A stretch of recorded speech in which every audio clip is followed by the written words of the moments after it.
Фәргат Гүмәров автогрейдерында Нурлат урамында юл кырыйларын чистарту белән мәшгуль. Идарәдә 21 ел эшләү дәверендә күп төрле юлларны күрергә туры килә аңа. Билгеләнгән инде маршрутлар Самарыкин урамнары, Кореев урамы, Ленинградский, Нурлатский,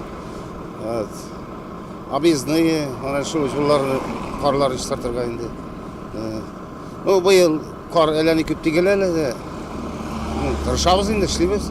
Кар аз булса да, НУАТ техникалары тәүлек дәвамында һәм ял көннәрсез эшли. Юлчыларга Нурлат урамыннан тыш Совет, Самаренкин, Кореев, Ленинградская урамнарын кардан чистарту йөкләтелгән. Талышларны чистартабыз, анары знакларны, барьерный огражденияларны, пешеходный переходлар тирәсен чистартабыз.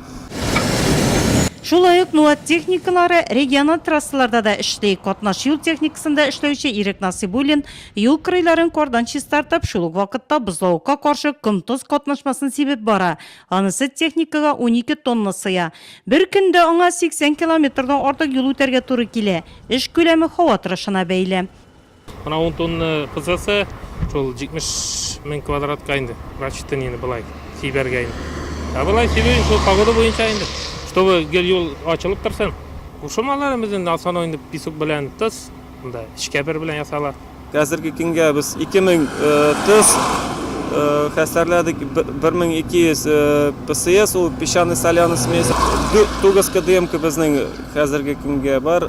Безнең юлларда эшли, анары бер скоростной отвал инде КАМАЗ, на базе КАМАЗ инде 6 трактор, 3 грейдер безнең, 2 бульдозер, 3 погрузчик и бер ротор тагын безнең бар. Шулпа метеостанциясына алынган мәгълүматларга караганда, бу атнада урыны белән кар явуы көтелә. Димәк, юлчыларга эш күләме тагын да артачак. Идарәдә юлларны чистартуда проблемалар булмас дип ышандыралар. Моның өчен шартлар бар, техникалар җитәрлек.